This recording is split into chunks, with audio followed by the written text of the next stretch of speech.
Welcome to the Leo. నిరుద్యోగుల జీవితాలతో జగన్మోహన్ రెడ్డి ప్రభుత్వం ఆటలాడుతుంది. తాము ఎలాగా నోటిఫికేషన్లు ఇవ్వట్లేదు సరికదా అంటే గత ప్రభుత్వంలో ఇచ్చిన నోటిఫికేషన్లకు సంబంధించి నిర్వహించిన ఎగ్జామ్స్ కానివ్వండి లేదా మూల్యాంకనం కూడా సక్రమంగా చేయలేక ఈరోజు వేలాది మంది నిరుద్యోగుల ఉసురు పోసుకునే ఇదైతే జరిగింది. తాజాగా మనకు తెలుసు గ్రూప్ 1 పరీక్షను పూర్తిగా రద్దు చేస్తూ హైకోర్టు ఒక సంచలన తీర్పును వెలువరించింది. దీనివల్ల ఎవరైతే ఇప్పటి వరకు దాదాపు 143 మంది గ్రూప్ 1 ఉద్యోగులుగా ఉద్యోగంలో చేరారో వారందరూ కూడా ఇప్పుడు అనర్హులుగా మారబోతున్నారు. అదే సమయంలో ఈ ఎగ్జామ్ రాసినటువంటి దాదాపు 10,000 మంది ఎవరైతే మెయిన్స్ రాశారో వారంతా కూడా మరొక్కసారి ఎగ్జామ్ రాయాల్సిన పరిస్థితి వచ్చింది. అయితే ఏం జరిగింది, అసలు ఇందులో భారీ స్కామ్ జరిగిందా అంటే ఎస్ అవుననే సమాధానం వస్తుంది. కొంతమందికి ఉద్యోగాలు ఇప్పించడం కోసం వేల కోట్ల రూపాయలు చేతులు మారాయి. ఆ క్రమంలోనే మెయిన్స్ పరీక్షకు సంబంధించిన జవాబు పత్రాలను అనేక మార్లు వాల్యుయేషన్ చేశారు. ఇది చట్టవిరుద్ధం అని చెప్పి ఇప్పుడైతే బయటపడుతుంది. అయితే ఈ అనేక సార్లు వాల్యుయేషన్ అనేది పూర్తిగా చట్టవిరుద్ధమని హైకోర్టు తేల్చి చెప్పింది. దీంతో పూర్తిగా పరీక్ష రద్దు చేయటమే కాకుండా ఎవరైతే ఇప్పటికే ఉద్యోగాలు పొందారో వారిని అనర్హులుగా కూడా హైకోర్టు అయితే ప్రకటించడం జరిగింది. ఇది రాష్ట్రంలో ఒక పెను ప్రకంపనగా చెప్పుకోవచ్చు, అతి పెద్ద స్కామ్గా చెప్పుకోవచ్చు. అనేక రాష్ట్రాల్లో మనం గతంలో కూడా చూసాం. ఈ ఉద్యోగాలకు సంబంధించి భారీ స్కాములు జరుగుతూ ఉంటే అనేక మంది తరువాత దానికి శిక్షను కూడా అనుభవించిన పరిస్థితి. ఇప్పుడు తాజాగా ఏపీపీఎస్సీలో కూడా ఒక భారీ స్కామ్ జరిగిందని అందరికీ అనుమానాలు కలుగుతున్నాయి. వాస్తవానికి అభ్యర్థుల ఆవేదనను ప్రభుత్వం కానీ ఏపీపీఎస్సీ కానీ మొదటి నుంచి పరిగణలోకి తీసుకోకపోవటం వల్లే ఈరోజు ఈ పరిస్థితి వచ్చింది. ఇక అసలు విషయానికి వస్తే 2018లో తెలుగుదేశం హయాంలో 162 పోస్టులకు గ్రూప్ 1 నోటిఫికేషన్ విడుదల చేశారు. అది 2019 మేలో అయితే ప్రిలిమ్స్ ఎగ్జామ్ జరగడం జరిగింది. దాదాపు 60,000 మంది ప్రిలిమ్స్ ఎగ్జామ్ రాశారు. అందులో 1:50 నిష్పత్తిలో మెయిన్స్కి దాదాపు 10,000 మందిని మెయిన్స్కి అయితే ఎంపిక చేయడం జరిగింది. అయితే మెయిన్స్ అనేది ఎప్పుడు జరిగిందంటే పూర్తిగా 2020లో వైసీపీ ప్రభుత్వం వచ్చిన తర్వాత మెయిన్స్ పరీక్ష అనేది జరిగింది.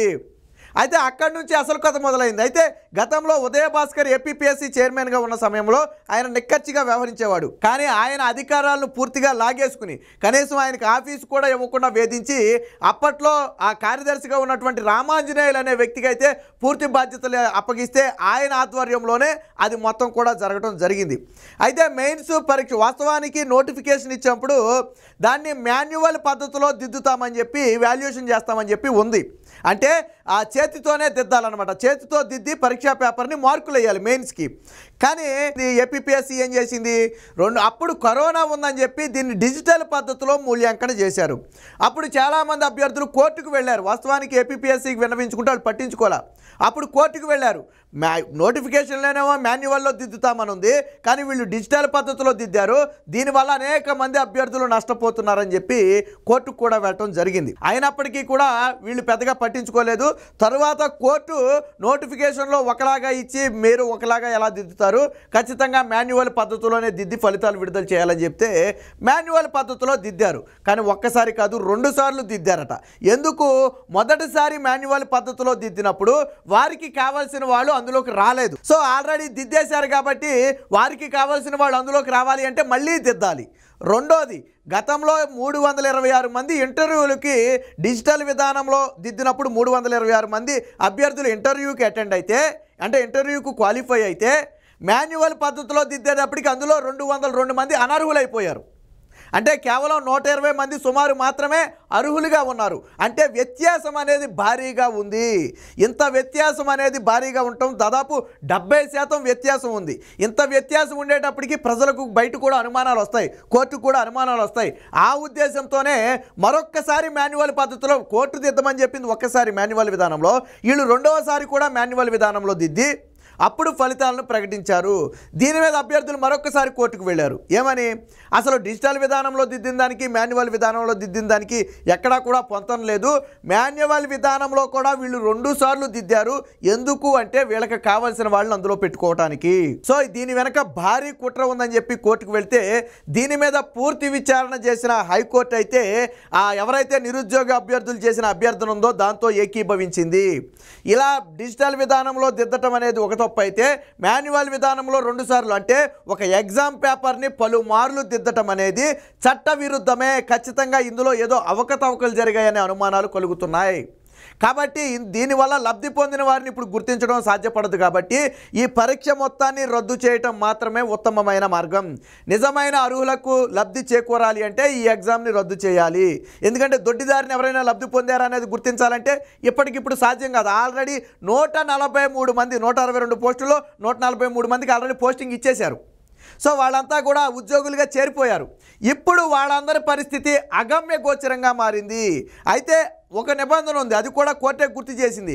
గతంలో అప్పటికే దీని మీద కోర్టులో వివాదాలు నడుస్తున్న నేపథ్యంలో కోర్టు తుది తీర్పుకు లోబడి మేము ఉంటాము, తదుపరి హక్కులు కోరబోము అని చెప్పి ఒక అఫిడవిట్ కూడా సమర్పించడం జరిగింది. అంటే అప్పటికే వీళ్ళకి ఉద్యోగాలు ఇచ్చే నాటికే కోర్టులో వివాదాలు ఉన్న నేపథ్యంలో ఒక అఫిడవిట్ మీద సంతకం చేయించుకున్నారు. ఏంటి? కోర్టు తుది తీర్పుకులో కట్టుబడి మేము ఉంటాము, తదుపరి మా హక్కులు మేము కోరబోము, అంటే దీనికోసం మేము ఫైట్ చేయబోము అని ఒక షరతు మీద అయితే సంతకం చేశారు. కాబట్టి కోర్టు అది కూడా గుర్తు చేసింది. ఇప్పుడు మొత్తంగా ఎగ్జామ్ని రద్దు చేసి తిరిగి 2 నెలల సమయం, మినిమం 2 నెలల గ్యాప్ ఇచ్చి ఎగ్జామ్ని నిర్వహించాలి. మొత్తం ప్రక్రియను 6 నెలల్లో ముగించాలని చెప్పి కోర్టు స్పష్టమైన ఆదేశాలు అయితే ఇవ్వడం జరిగింది. ఇది జగన్మోహన్ రెడ్డి సర్కారుకు చెంపపెట్టు.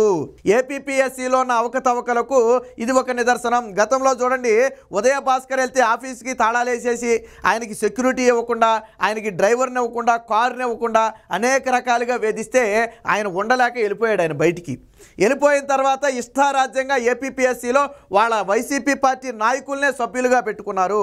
కనీసం గ్రూప్ 1 అంటే ఏంటో అర్థం తెలియని వాళ్ళు ఏపీపీఎస్సీలో సభ్యులుగా ఉండటంతోనే ఈరోజు ఈ అవకతవకలు జరిగాయి. మొత్తంగా దీని వెనక భారీ ముడుపులు చేతులు మారాయి అనేది ప్రధాన ఆరోపణ. మొత్తంగా హైకోర్టు ఇచ్చిన తీర్పు అనేది ఇప్పుడు రాష్ట్రంలో జరుగుతున్నటువంటి దీనికి ఒక పరాకాష్ట. అయితే ఇది ఇక్కడితో ఆగిపోలేదు. గతంలో కూడా మీరు ఒకసారి గుర్తు చేసుకోండి, సచివాలయ ఎగ్జామ్ జరిగినప్పుడు భారీ అవకతవకలు జరిగాయని ఆరోపణలు వచ్చాయి. అప్పుడు స్టేట్ ర్యాంకులు అయినటువంటి ఒక మహిళ, ఆవిడ కూడా రెడ్డి సమాజ వర్గానికి చెందిన ఒక మహిళ, ఆ మహిళకు అన్ని మార్కులు వచ్చాయన్నప్పటికీ కూపీ లాగితే తీగంతా కదులుద్దని ఆ టాపర్కి పోస్టింగ్ కూడా ఇవ్వాల. ఎందుకు పోస్టింగ్ ఇవ్వలేదనేది వీళ్ళు చెప్పాలా. రాష్ట్ర స్థాయిలోనే ప్రథమ స్థానం వచ్చిందని చెప్పి వీళ్ళు చెప్పారు. బట్ ఎందుకు పోస్టింగ్ ఇవ్వలేదు ఇప్పటివరకు అంటే ఆ కూపీ లాగితే తీగంతా కదులుద్దని ఒక ఉద్దేశం. ఏదైనా రేపొద్దున ప్రభుత్వాలు మారిన తర్వాత అవసరమైతే సచివాలయ ఉద్యోగాల వెనక జరిగిన అవకతవకలను కూడా బయటపెట్టే అవకాశం ఉంటుంది. దీనికి సంబంధించిన ఒక వార్త అయితే ఒకటి వచ్చింది, ఒకసారి చూద్దాం. సో చూడండి, ఇది ప్రతిపక్షాలు అయితే భారీ ఆరోపణలు చేస్తున్నాయి. ఏపీపీఎస్సీలో భారీ స్కామ్, జాబ్ క్యాలెండర్ అని చెప్పి జాబులు అమ్ముకున్న జగన్. 2018 గ్రూప్ 1 పరీక్షలను రద్దు చేసిన హైకోర్టు. 49,000 ఓఎంఆర్ షీట్లు మార్చేసిన వైసీపీ దొంగల ముఠ. సో పూర్తిగా 60,000 మంది ఎగ్జామ్ని రాశారు. ఏది? Prelims exam. మెయిన్స్కి 10,000 మంది ఎంపికయ్యారు. అంటే మొత్తంగా దాదాపు 60,000 ఓఎంఆర్ షీట్లను అవకతవకలు చేశారనేది ప్రధానంగా వినిపిస్తున్న ఆరోపణ. దీనికి సంబంధించిన వార్త కూడా ఒకటి వచ్చింది, ఒకసారి చూద్దాం. ఉద్యోగులకు శాపంలో ఏపీపీఎస్సీ. సాధారణంగా ఉద్యోగులకు వరం ఏపీపీఎస్సీ అని ఎప్పుడు పేపర్లో చూస్తూ ఉంటాం. బట్ ఉద్యోగులకు శాపంగా ఏపీపీఎస్సీ. గ్రూప్ 1 అభ్యర్థుల్ని పరీక్షించే సత్తా లేని సభ్యులు. వైకాపా పెద్దల ప్రాపకంతో కమిషన్లో చేరిన వైరం. మూల్యాంకనంలో అవకతవకలు జరిగాయనే అభ్యర్థుల ఆక్రందనను అయినా పట్టించుకొని కమిషన్ అడుగడుగున బాధ్యతారాహిత్యం. హైకోర్టు ఆదేశాలతో మళ్ళీ మొదటకు 143 మంది ఉద్యోగాలకు ఎసరు. వాస్తవానికి ఇది ఎందుకు ఇక్కడ దాకా వచ్చింది అంటే, ఎప్పుడైతే ఆ డిజిటల్ విధానంలో తిద్దటం కరెక్ట్ కాదు అని చెప్పి అభ్యర్థులు అభ్యర్థన ఇచ్చారో దాన్ని పరిగణలో తీసుకుని మాన్యువల్ విధానంలో దిద్ది విడుదల చేస్తామని చెప్పుంటే ఈ వ్యవహారం కోర్టుకు వెళ్ళేది కాదు, పరిస్థితి ఇక్కడ దాకా వచ్చేది కాదు.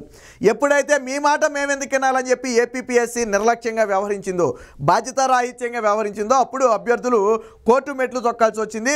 బట్ అంతిమంగా ఈ రోజు అయితే వాళ్ళు విజయం సాధించారని చెప్పొచ్చు. కాకపోతే ఇక్కడ 143 మంది ఉన్నారు. అందులో ఎంతమంది నిజంగా కష్టపడి ఉద్యోగం సాధించారు, దొడ్డిదారిని ఎంతమంది ఉద్యోగం సాధించారని మనకైతే తెలియదు. కానీ పాపం అందులో నిజాయితీగా కష్టపడి ఉద్యోగం సాధించిన వారికి కూడా ఈరోజు ఇబ్బందులు ఎదురయ్యే పరిస్థితి. ఎందుకంటే వాళ్ళ ఉద్యోగాలకు కూడా ఎసరు వచ్చింది. మళ్ళీ తిరిగి వాళ్ళందరితో పాటు మెయిన్స్ రాయాలి, మళ్ళీ కుదిరితే జాబ్ కొట్టాలి, లేకపోతే లేదు. సో ఇదంతా ఒక పెద్ద ప్రాసెస్. అంటే ఏపీపీఎస్సీలో ఏ స్థాయిలో అవకతవకలు జరుగుతున్నాయంటానికి ఇది ఉదాహరణ. ప్రస్తుతానికి దీనికి చైర్మన్గా ఉన్నటువంటి వ్యక్తి గౌతమ్ సవాంగ్. ఈ మూల్యాంకన జరిగిన క్రమంలో కూడా గౌతమ్ సవాంగే ఉన్నాడు. ఆయన కూడా గతంలో అడిగిన ప్రశ్నలకు సమాధానం చెప్పకుండా తప్పించుకునే ప్రయత్నం చేశాడు. సో వెరసి ఈరోజు ఏపీపీఎస్సీ పరువు మొత్తం కూడా గంగలో కలిసింది.